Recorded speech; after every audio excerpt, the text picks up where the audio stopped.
The customer products are low share businesses unit in high growth markets requiring a lot of cash to hold their share. A customer mark has the potential to gain the market share and become a star and eventually a cash cow when the market grow slows. इसको already जो example से cover कर चुके हैं, इसके अलावा इसकी detail कर चुके हैं, जिसको रीड कर रही हूँ. नेक्स्ट आपके पास जो है dog product are the low growth low share businesses and products that may generate enough cash to maintain themselves but do not promise to be large source of profit for the organization. These units typically break even, generating barely enough cash to maintain the business market share. Star products are the high growth, high share businesses and products requiring heavy investment to finance rapid growth. They will eventually turn into the cash cows. When growth slows, the star products become the cash cow if they have been able to maintain their category leadership. Cash cows are the low growth and high share businesses or products that are established and successful strategic business units requiring less investment to maintain market share. These are mature products, successful businesses with the relative little need of for investment. They generate to continue the strong cash flows and that the company needs for its star products. Next one जो है आपके पास problems है with BCG matrix approach के साथ में कुछ problems हैं या ड्रॉबैक्स हैं इसके. कैन बी डिफिकल्ट है, टाइम कंज्यूमिंग है BCG matrix and costly to implement. Overall जो है इसको मतलब जो है बीसीजी मैट्रिक्स को फॉलो करना, इसके थ्रू एनालिसिस करना मार्केट की प्रोडक्ट के अकॉर्डिंग के हिसाब में जो है ये थोड़ा सा जो है टाइम कंज्यूमिंग एक्टिविटी है, डिफिकल्ट भी है. पहले इसको अंडरस्टैंड करना, उसके बाद इसको इम्प्लीमेंट करें तो ये थोड़ा सा मतलब जो है वो कॉस्टली पड़ जाता है. Difficult to define strategic business unit measures market share and growth. कि एक कह लें कि थ्योरेटिकल पर्सपेक्टिव है या सब्जेक्टिव अप्रोच है, लेकिन अगर आप इसे प्रैक्टिकली इम्प्लीमेंट करना चाहें तो इसके अंदर सर्टन जो है वो डिफिकल्टीज आती हैं. इटसेल्फ मैंने बताया कि स्ट्रेटेजिक बिजनेस यूनिट की जो अप्रोच है इसको जो है खुद मैयर करना इटसेल्फ जो है वो भी एक प्रॉब्लमेटिक या चैलेंजिंग जो है आपके लिए जो है वो होता है. तो इस वजह से जो है आप फिर इसको थोड़ा सा जो है वो प्रेफर नहीं करते मार्केट के पर्सपेक्टिव में. सेकेंडली आपके पास जो है लास्ट पॉइंट है focus on current businesses but not future planning. कि आप इसके अंदर क्या करते हैं कि स्ट्रेटेजिक बिजनेस यूनिट को अगर आप इस अप्रोच को फॉलो कर रहे हो तो आपका सारा का सारा फोकस जो है वो करंट प्रोडक्ट के बारे में होता है या एक सिंगल प्रोडक्ट के ऊपर आपका फोकस होता है. आप एक बर्ड आई व्यू नहीं रखते हैं या आप सारी की सारी प्रोडक्ट से जो आपका फोकस जो है वो लूज हो जाता है. या जो प्रोडक्ट्स आपको लगता है कि आपने की प्रोडक्ट जो है वो कह लें कि कैश का प्रोडक्ट है, आपको उसके ऊपर आपका फोकस होता है कि कहीं वो डॉग प्रोडक्ट ना बन जाए. इसी तरीके से ऐसी प्रोडक्ट जो आपको लगता है कि स्टार प्रोडक्ट्स हैं, आप उसके ऊपर इतनी ह्यूज इन्वेस्टमेंट कर रहे होते हैं, आपको डर होता है कि कहीं ये कैश का प्रोडक्ट के अंदर कन्वर्ट ना हो जाए. तो सर्टेनली आपका फोकस जो है वो लिमिटेड प्रोडक्ट्स की बाउंड्री के अंदर होता है, जबकि आपका जो है एज अ होल सारी की सारी प्रोडक्ट पर फोकस होना चाहिए. तो ये थोड़ा सा आपकी जो डायरेक्शन है या आपकी जो अप्रोच होता है उसका लिमिटेड कर देती है ये मैट्रिक्स. नेक्स्ट आपके पास डिसीजन है. फर्स्ट डिसीजन हमारे पास था मिशन स्टेटमेंट से रिलेटेड. सेकंड आपके पास स्ट्रेटेजिक बिजनेस जो डिसीजन था वो रिलेटेड था आपका analysing the strategic business units. और थर्ड आपके पास डिसीजन था जिसके अंदर आप जो है असेस करते हैं resources to each strategic business unit. तो यही बीसीजी मैट्रिक्स के अकॉर्डिंगली अगर इसको आप फॉलो करें तो इसके अकॉर्डिंगली क्या होता है कि आप फिर असेस करते हैं कि आपने किस स्ट्रेटेजिक बिजनेस यूनिट को कितने रिसोर्सेज देने हैं. वो रिसोर्सेज आपके जो है ह्यूमन रिसोर्सेज भी हो सकते हैं, आपके मटेरियल वाइज रिसोर्सेज भी हो सकते हैं, मशीनरी वाइज रिसोर्सेज भी हो सकते हैं, मेथडोलॉजिकली फॉर एग्जांपल टेक्नोलॉजी रिलेटेड हो सकते हैं, या आपके पास जो है आपके मॉनेटरी टर्म्स के अंदर जो है या फाइनेंशियल जिसे आप कहते हैं फाइनेंशियल रिसोर्सेज भी हो सकते हैं. तो डिफरेंट रिसोर्सेज हैं. अब आपने देखना है कि आपके कौन से जो है ना प्रोडक्ट्स कह लें ये कौन से यूनिट्स आपके जो है वो ज्यादा मार्केट के अंदर प्रॉफिटेबल हैं, जिनके ऊपर मजीद आपको पैसा लगाने की जरूरत है या इन्वेस्टमेंट के या ग्रोथ के चांसेस हैं. तो आप अंडरस्टूड सी बात है कि आप स्टार प्रोडक्ट जो है उसके ऊपर पैसा लगाएंगे. स्टिल आपके पास ग्रोथ के चांसेस जो है वो आपके क्वेश्चन मार्क के अंदर भी ग्रोथ के चांसेस हैं. आप उसके अंदर भी अपने ह्यूमन रिसोर्सेज जो है उसको इन्वेस्ट करना जो है आपके लिए रिस्की नहीं होगा, आप उसके अंदर भी लगाएंगे. कैश काउ के अंदर क्योंकि ग्रोथ के चांसेस लो होते हैं, आप उसके अंदर थोड़े से रिलेक्टेंट होंगे. उसको आप अगर उसको रिसोर्सेज प्रोवाइड करेंगे भी तो आप उसके अंदर जो है वो 50-50 कर देंगे, या उससे वही रिसोर्सेज आप बाकी के यूनिट्स के अंदर जो है वो डिवाइड कर देंगे। ऐसे ही रिसोर्सेज अगर आप डॉग प्रोडक्ट पे रिसोर्सेज अपने जो है कंज्यूम कर रहे थे, तो डेफिनेटली आप उसको शिफ्ट करके बाकी के जो यूनिट्स हैं, ये बाकी की आपकी जो प्रोडक्ट लाइन्स है, आप उसके ऊपर जो है पैसा इन्वेस्ट करना चाहेंगे और आप बाकी के रिसोर्सेज भी उन्हीं पे यूटिलाइज करेंगे। तो इसी तरीके से आपके डिसीजंस होते हैं कि आपने अपने एफिशिएंटली, क्योंकि हमारे पास यहाँ पे बिजनेसेस के अंदर या इकोनॉमिक्स के अंदर स्कार्स रिसोर्सेज होते हैं, या जिसे आप कहते हो कि लिमिटेड रिसोर्सेज होते हैं, और आपने अनलिमिटेड जो है वांट्स होती है, अनलिमिटेड आपकी प्रोडक्शन कैपेसिटी होती है, प्रोडक्शन डिमांड होती है, जो आपने कैपेसिटी जिसको आपने फुलफिल करना होता है। तो मिनिमम रिसोर्सेज या मिनिमम रिसोर्सेज के अंदर आपने मैक्सिमम आउटपुट जनरेट करके देनी होती है। तो इन रिसोर्सेज को एफिशिएंट आपने मिनिमम वेस्टेज के साथ में एफिशिएंट कंजम्पशन करनी होती है, ताकि इफेक्टिवनेस एंड एफिशिएंसी का जो कॉन्सेप्ट है वो फुलफिल हो सके। नेक्स्ट आपके पास जो है लास्ट डिसीजन, यहाँ पे स्ट्रेटेजिक बिजनेस यूनिट का लास्ट डिसीजन है, जिसके अंदर आप ग्रोथ को आइडेंटिफाई करते हैं कि ग्रोथ जो है आपकी किस फेज के अंदर है। फॉर एग्जाम्पल आपके पास 3 कैटेगरीज हैं। अगर सेल्स और टाइम पीरियड के पॉइंट ऑफ व्यू से देखा जाए, तो आपके पास जो है, अगर आप अभी ग्रोथ की तरफ मूव कर रहे हैं, तो फर्स्ट फेज जिसको आप फुलफिल करेंगे वो आपके पास इंटेंसिव ग्रोथ होगा। सेकेंड स्टेज जिसके अंदर आप जो है इससे एडवांस लेवल पे मूव कर जाए, तो आपके पास इंटीग्रेटिव ग्रोथ होगी। और लास्ट वन आपके पास, फिर आपके पास जब आप मार्केट के अंदर जो है अपना बिजनेस जो है एक्सपेंड करने की तरफ जाते हैं, या आप ऑलरेडी इतना एस्टेब्लिश हो जाते हैं, स्टिल आप इतने कह लें कि वेल टू डू होते हैं कि आप डाइवर्सिफिकेशन की तरफ मूव कर जाएं। वो रिलेटेड बिजनेस भी हो सकता है, वो अनरिलेटेड बिजनेस भी हो सकता है, वो अनरिलेटेड मार्केट इवन हो सकती है, या लेटेस्ट टेक्नोलॉजी के साथ में आप इन करते हो, तो वो फिर आप डाइवर्सिफिकेशन एक कह लें कि एक्सट्रीम लेवल होता है आपकी परफॉर्मेंस का, तो आप उसको अचीव कर लो, तो फिर आप जो है वो एक्सपेंशन की तरफ मूव करते हो, तो वो आपके पास डाइवर्सिफिकेशन होती है। तो ग्रोथ के लेवल्स होते हैं। तो बेसिकली जो स्टार्ट इसका इनिशियल लेवल है वो आपके पास इंटेंसिव ग्रोथ है, देन इंटीग्रेटिव आता है, और लास्ट पे आपकी डाइवर्सिफिकेशन आती है। सो फर्स्टली आपने गैप देखना होता है कि आपके ओवरऑल जो है मार्केट के साथ परफॉर्मेंस वाइज जो है आप गैप, आपका कितना गैप आ रहा है, मतलब आप इंटेंसिव की स्टेज पे हैं, आप इंटीग्रेटिव की स्टेज पे आए हैं, या आप डाइवर्सिफिकेशन की स्टेज पे हैं। So strategic planning gap, the lowest curve projects expected sales over the next 5 years from the company's current business portfolio. अब यहाँ पे जैसे मैंने पहले बात की है कि इस ग्राफ में अगर देखें, तो आपके पास सेल्स और टाइम पीरियड के अकॉर्डिंगली आपके पास जो लोस्ट जो आपके पास आ रहा है वो इंटेंसिव ग्रोथ है। देन आपकी अगर सेल्स इंक्रीज कर जाती है टाइम पीरियड के साथ में, तो वो आपके पास फिर आप ग्रो कर जाता है आपका बिजनेस। तो आप जो है यहाँ पे अगर देखें, अगर फोर्थ ईयर के उस पे देखें, तो फोर्थ ईयर पे जो है ये लेवल आपकी सेल का है। अगर इस लेवल को मीट करें, इस बाउंड्री के अंदर है, कब आपका यहाँ पे है, तो आप इंटेंसिव ग्रोथ पे हैं। अगर इससे ज्यादा है, फोर्थ ईयर पे आपकी सेल अगर इंक्रीज कर जाती है, तो वो आपके पास इंटीग्रेटिव, और उससे ज्यादा है तो फिर डाइवर्सिफिकेशन है। तो मतलब ये डिफरेंट कैटेगरीज है, उसके अंदर आप जो है वो मीट करते हो, फिर आप देखते हो कि आप जो है करंटली किस फेज के अंदर है।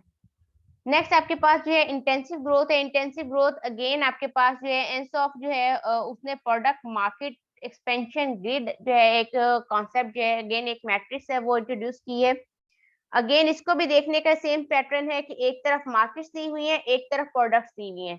अब आपने देखना है कि इंटेंसिव ग्रोथ के अंदर ओवरऑल 4 स्ट्रेटजीज होती हैं, जिसके अंदर फर्स्ट वन जो आपके मार्केट पेनिट्रेशन है, सेकंड प्रोडक्ट डेवलपमेंट है, थर्ड आपके पास मार्केट डेवलपमेंट है, और लास्ट वन जो है वो आपके पास डाइवर्सिफिकेशन है। अब यहाँ पे आपके पास जो है अबव हेडिंग के अंदर प्रोडक्ट्स हैं, और यहाँ पे अगर देखा जाए वर्टिकली आपके पास जो है मार्केट गिवन है। अगेन प्रोडक्ट में करंट मार्केट है और आपके पास न्यू मार्केट है। इसी तरीके से प्रोडक्ट के अंदर जो एग्जिस्टिंग मार्केट भी आप इसे कह सकते हैं, या करंट मार्केट, और उसके बाद जो है न्यू मार्केट।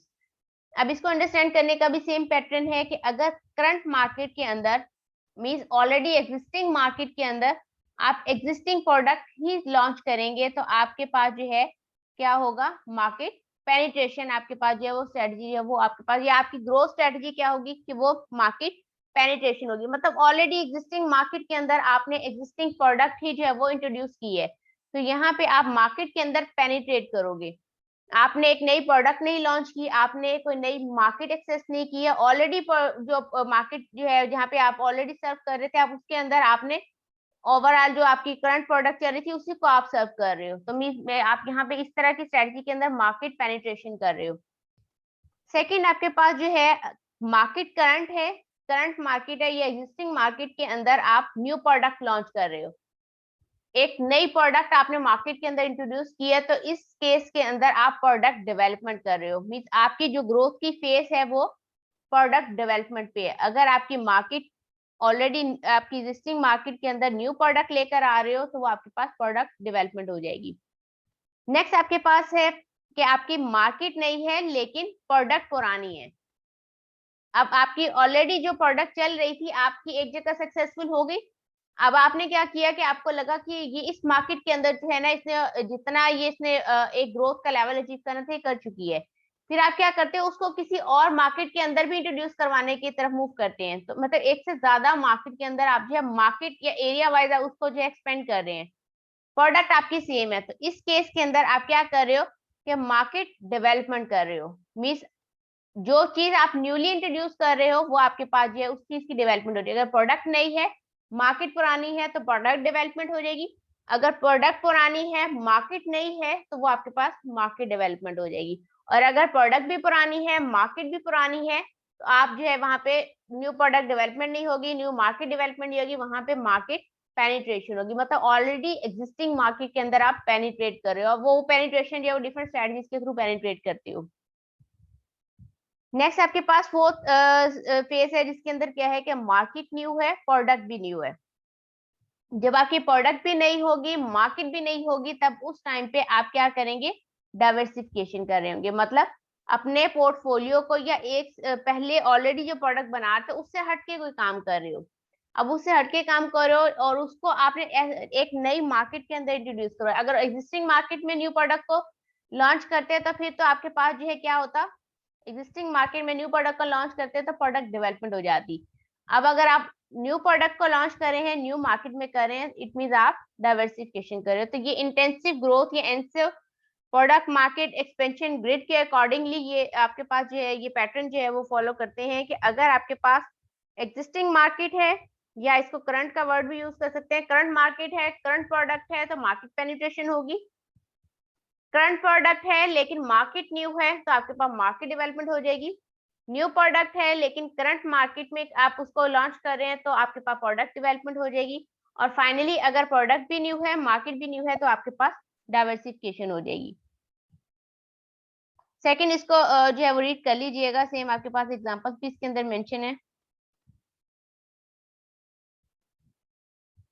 नेक्स्ट आपके पास इंटीग्रेटिव ग्रोथ है, आपने इंटीग्रेटिव मार्केटिंग का कॉन्सेप्ट पढ़ा था, सेम ऐसे ही इंटीग्रेटिव ग्रोथ के अंदर क्या होता है कि आपके जितने भी चैनल मेंबर्स होते हैं वो सारे के सारे आपस में कोलैबोरेट करके या इंटीग्रेटिवली जो है वो काम करते हैं कि एक मतलब अपने पर्सनल गोल्स को पीछे करके एक जो कॉर्पोरेट गोल होता है उसके लिए वो काम कर रहे होते हैं एज अ टीम, तो वो कोलैबोरेटिवली जो है जिनका अगर मकसद सबका एक हो जाएगा तो वो हर बंदा डिवोशन के साथ काम कर रहा था, मोटिवेटेड होकर काम कर रहा था, तो अल्टीमेटली फिर आपकी कंपनी जो है वो ग्रो की तरफ जाती है। तो इंटीग्रेटिव ग्रोथ के अंदर आपका हर तरह का कॉन्सेप्ट आ जाता है, मीन्स आपकी जो सप्लाई चेन एफिशिएंट हो जाती है, आपकी वर्टिकल इंटीग्रेशन होती है, हॉरिजॉन्टल इंटीग्रेशन का कॉन्सेप्ट इसमें आ जाता है, प्लस आपकी जो है ना परफॉर्मेंस जो है परफॉर्मेंस वाइज भी आप जो है कंपनी के अंदर एफिशिएंसी का कॉन्सेप्ट लेके आते हैं, इफेक्टिवनेस का कॉन्सेप्ट लेके आते हैं।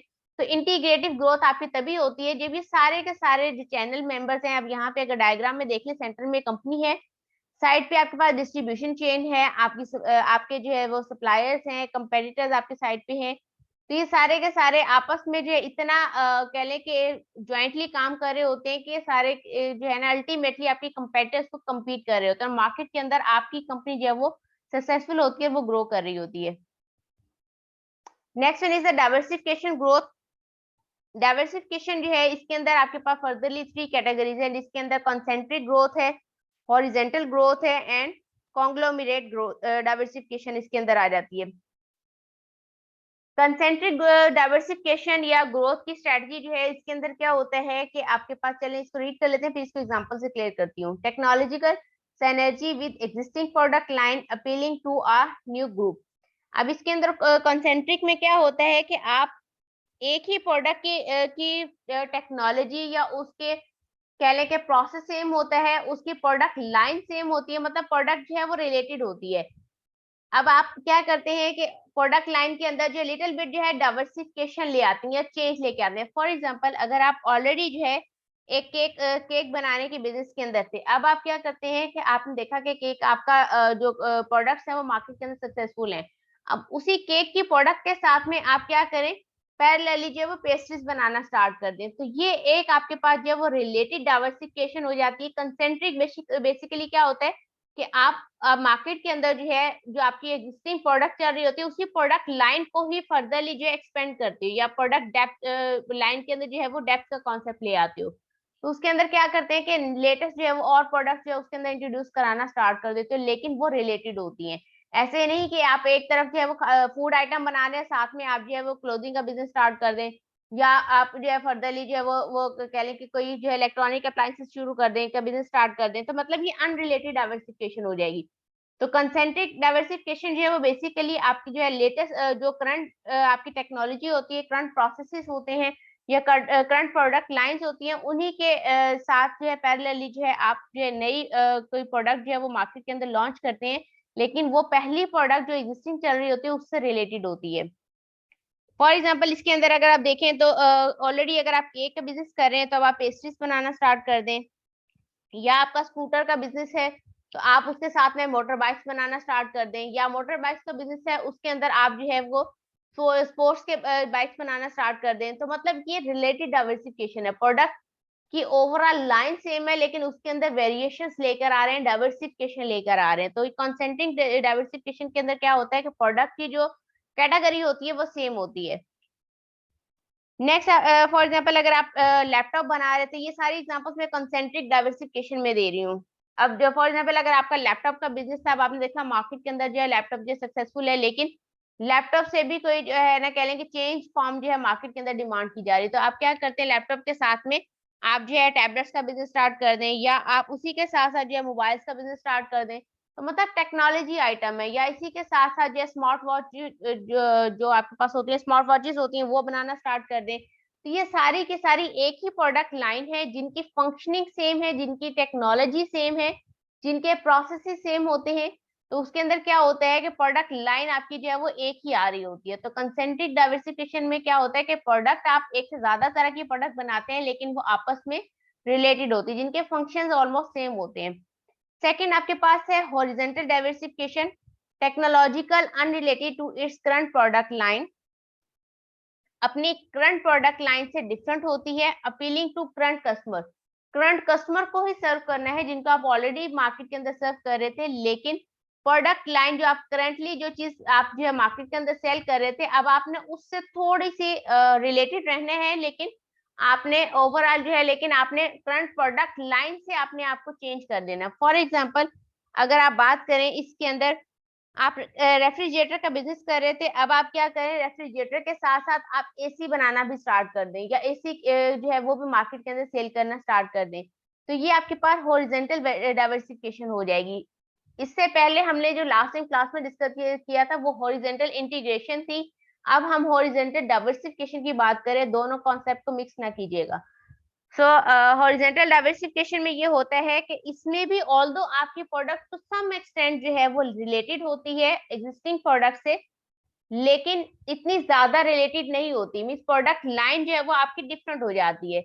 अब आप देखें अगर फॉर एग्जांपल अगर कंसेंट्रिंग में हमने अगर बात की थी कि आप लोग लैपटॉप बना रहे हैं, उसके साथ में आप स्मार्ट वॉचेस बनाना स्टार्ट कर दें, उसके साथ टैबलेट्स आप बनाना स्टार्ट कर दें, नोटबुक बनाना स्टार्ट कर दें, ये सारी एक ही प्रोडक्ट लाइन आ रही है। एक ही प्रोडक्ट के अंदर प्रोडक्ट लाइन में रहते हुए आप डिफ्रेंसिएशन दे रहे हो या वैरायटी प्रोवाइड कर रहे हो। सेकंड है हॉरिजॉन्टल, जिसमें मैंने एग्जांपल कोट की कि फॉर एग्जांपल अगर आप रेफ्रिजरेटर का बिजनेस बना रहे हैं, उसके साथ साथ आप क्या करें, एसी बनाना स्टार्ट कर दें। तो अब आप रेफ्रिजरेटर को देखेंगे, रेफ्रिजरेटर का फंक्शन डिफरेंट है, एसी का फंक्शन डिफरेंट है।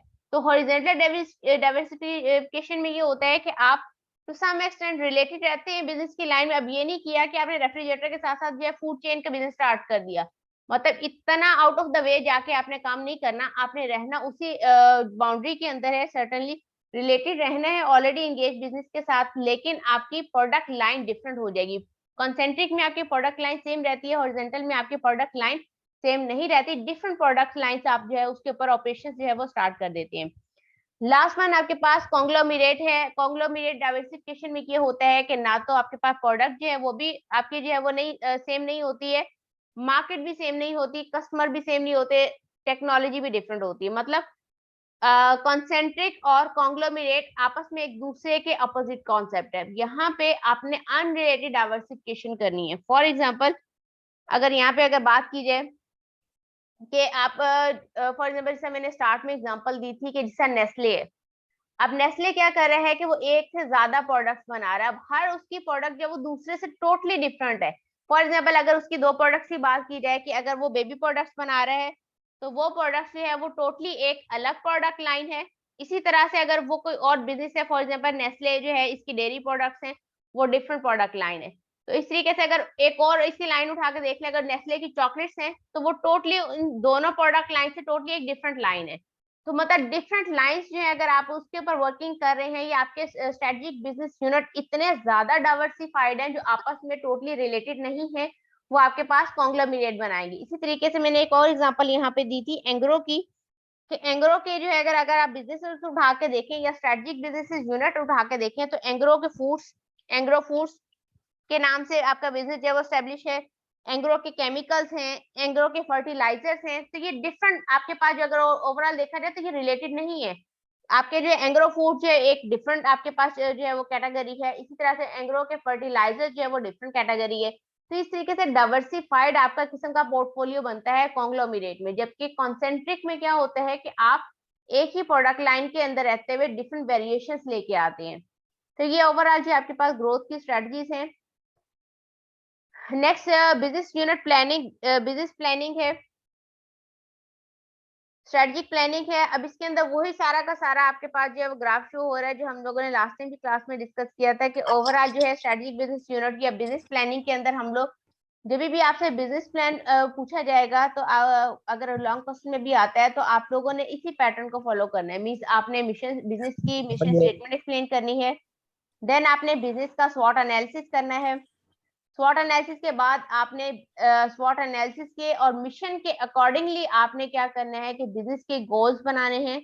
गोल्स बनाने के बाद देन आपने स्ट्रेटजीज बनानी है उन गोल्स को अचीव करने के लिए। गोल्स को अचीव करने की स्ट्रेटजीज बनाने के बाद देन आपने प्रोग्राम जो है उसको फॉर्मलाइज कर देना है, मतलब प्रॉपरली उसको जो इम्प्लीमेंटेशन बनाने के बाद प्रोग्राम आपने डिजाइन करना है, देन आपने उसकी इम्प्लीमेंटेशन की तरफ जाना है और लास्ट पे फीडबैक एंड कंट्रोल फैक्टर जो आपने उस पर लगाना है। Then business unit strategic planning. Each business unit must develop a specific mission that fits within the broader company mission. For example, the specific mission for YouTube must fit within the overall mission of Google. तो ये उसके under आ रहा है। तो overall जो है वो कह लें कि आपके पास जो कॉर्पोरेट का मिशन होगा, मतलब जो स्ट्रेटेजिक बिजनेस यूनिट के जो मिशंस होते हैं वो अल्टीमेट जो कॉर्पोरेट ऑब्जेक्टिव के मिशन होते हैं उसके अंदर फिट होने चाहिए या उसके अंदर मर्जिन होने चाहिए, ऑलरेडी उसके अंदर भी जो है वो एडअप होने चाहिए, मतलब उससे शो होने चाहिए अगर आप उसको देख रहे हो तो बिजनेस यूनिट लेवल जो है स्ट्रेटेजिक प्लानिंग, फॉर एग्जांपल इसके अंदर जो है आपका ऑर्गेनाइजेशन कल्चर आता है, कॉर्पोरेट कल्चर जिसे आप लोगों ने पढ़ा होगा कि कल्चर क्या होता है। बिजनेस का सिंपली बिजनेस की जो नॉर्म्स, वैल्यूज, ट्रेडिशन, जो कस्टम्स उसकी चल रही होती है, जो बिलीफ्स होते हैं ऑर्गेनाइजेशन के, जो मिलके एक जो है आपका जो है वो कह लें सिस्टम बनाते हैं, वो आप बेसिकली आपका कल्चर कहलाता है। Culture is a shared experiences, stories, beliefs, and norms that characterize an organization. A company's corporate culture can be understand. अगर आपने किसी कंपनी का कल्चर समझना है तो आप कैसे समझेंगे? वहां पे फिजिकली जो चीजें आपको अपेरेंटली नजर आ रही होंगी उनको देख के, या वहां के लोगों से डायरेक्टली जो डीलिंग करके, या वहां के क्लाइंटेज के साथ में डीलिंग करके, या वहां से के एम्प्लॉय से फीडबैक लेके आपको कॉर्पोरेट का कल्चर जो है वो जो है ना आपको इजीली समझ आ जाएगा कि यहाँ पे किस तरह का कल्चर है। सो कैसे पता लगेगा? The way people are dressed, how they talk to other another person, the way they greet the customer, के कस्टमर को कैसे डील करते हैं। तो ये बेसिकली आपको जो है ये सब चीजें जो है मिलके क्या बता रही है कि कॉर्पोरेट का कल्चर जो है वो किस तरीके से डिजाइन किया गया है। नेक्स्ट व्हाट एनालिसिस है। ये आप लोगों को ऑलरेडी जो है वो आप लोगों को ये अंडरस्टैंड होगा, इसकी अंडरस्टैंडिंग जो है वो क्लियर होगी। जस्ट इतना समझ लें कि इसके अंदर ये इंटरनल और एक्सटर्नल फैक्टर्स पे बेस कर रहा होता है। फॉर एग्जांपल आपके स्वॉट और आपके सॉरी स्ट्रेंथ्स और आपकी वीकनेसेस जो है ये इंटरनल फैक्टर्स हैं। इंटरनल फैक्टर्स पे आपका कंट्रोल होता है। आपकी स्ट्रेंथ जो है उसको मजीद स्ट्रेंथ जो है उसके अंदर इंक्रीज करने के का जो है ये कंट्रोल जो है वो आपके अपने हाथ में है, या अपनी वीकनेसेस को अपने स्ट्रेंथ्स के अंदर कन्वर्ट करना जो है ये आपके अपने कंट्रोल में है। आप इसको इजीली जो है कह लें कि एफर्ट के साथ में या हार्ड वर्क के साथ जो है डिवोशन के साथ आप जो है अपनी वीकनेसेस को अपनी स्ट्रेंथ्स के अंदर with the passage of time आप इजीली कन्वर्ट कर सकते हैं। अपनी पर्सनल अगर आप वीकनेसेस भी उठा कर देखें तो अगर आप उस पर थोड़ा सा वर्कआउट करेंगे तो वो डेफिनेटली आपकी स्ट्रेंथ में कन्वर्ट हो जाएंगी। तो मीन्स ये चीज ऐसी होती है जो इंटरनल होती है और आपके कंट्रोल में होती है। इसी तरह से ऑर्गेनाइजेशन की स्ट्रेंथ या ऑर्गेनाइजेशन की वीकनेसेस जो होती हैं ये भी आप खुद बनाते हैं या खुद ही रिमूव करते हैं, मतलब अपनी वीकनेसेस को खुद रिमूव करते हैं या अपनी स्ट्रेंथ जो है वो खुद उसको खुद बिल्डअप करते हैं। जबकि अपॉर्चुनिटीज और थ्रेट्स जो है ये एक्सटर्नल फैक्टर्स होते हैं, ये आपके अपने कंट्रोल के अंदर नहीं होते हैं। आप अपनी अपॉर्चुनिटीज जो है वो खुद क्रिएट नहीं कर सकते। मार्केट कह लें कि या आउटसाइड फैक्टर्स होते हैं, जैसे मार्केट है, मार्केट के अंदर डिफरेंट अपॉर्चुनिटीज है। अब उन अपॉर्चुनिटीज को आपने क्रिएट नहीं किया, वो मार्केट के अंदर ऑलरेडी एग्जिस्ट हैं और आपने उनको अवेल करना है। एक्सटर्नल फैक्टर्स है, आपके अपने हाथ में नहीं है। इसी तरीके से मार्केट के अंदर डिफरेंट थ्रेट्स होते हैं, वो थ्रेट्स भी जो है वो आपके अपने हाथ में नहीं है। अब उन थ्रेट्स को कंट्रोल करना, क्योंकि एक्सटर्नल फैक्टर है, आपकी अपनी कैपेसिटी से या आपके अपने कंट्रोल से बाहर है, बियॉन्ड है, तो उसको कंट्रोल करना आपके अपने हाथ में नहीं है। तो अब आप क्या करते हैं, इनसे मीट करने के लिए आप क्या करते हैं, अपने आप को मजीद तैयार करते हैं या अपने आप को इतना एफिशिएंट बनाते हैं कि आप इनसे डील कर सकें या मार्केट के अंदर सरवाइव कर सकें। फॉर एग्जांपल आपके कंपेटिटर्स हैं, आपके लिए एक थ्रेट है। डिफरेंट अगर कंपेटिटर्स जो है उसके साथ आप जो है इतना अच्छी तरीके से compete कर लें कि आप लेटेस्ट प्रोडक्ट के साथ आए, लेटेस्ट टेक्नोलॉजी इनोवेशन या क्रिएटिव प्रोडक्ट से आइडियाज के साथ अगर आप आते हैं तो डेफिनेटली मार्केट के अंदर जो अपॉर्चुनिटीज है, जो मार्केट के अंदर स्टिल आपके फॉर एग्जांपल ग्रोथ अपॉर्चुनिटी है, तो आप उसको इजीली जो है वो मीट कर सकते हैं। तो ये एक्सटर्नल फैक्टर्स जो है इसको मीट करने के लिए आपको पहले इंटरनली स्ट्रांग होना पड़ेगा, मींस अपनी स्ट्रेंथ पे इतना काम करना पड़ेगा कि मार्केट की अपॉर्चुनिटीज जो है उसको आप इजीली कैप्चर कर सकें। नेक्स्ट इसको रीड कर लीजिएगा, इसको डेफिनेशन वाइज जो है वो कॉन्सेप्ट पर डिस्कस करने की जरूरत नहीं है। देन गोल फॉर्मेशन है कि अपने पास जो है अपने गोल बनाने हैं। बिजनेस प्लान के अंदर मिशन स्टेटमेंट के बाद स्वॉट एनालिसिस के बाद नेक्स्ट थर्ड स्टेप आपके पास आता है गोल सेटिंग। गोल आपने अपने लिए बनाना है। तो गोल बेसिकली आपके डिफरेंट ऑब्जेक्टिव्स होते हैं कि जो चीज आपने अचीव करनी है इन फ्यूचर, जो आपने अपने अपने लिए या कॉर्पोरेट कह लें या ऑर्गेनाइजेशन ने अपने लिए जो टारगेट सेट किए होते हैं, दैट इज बेसिकली गोल।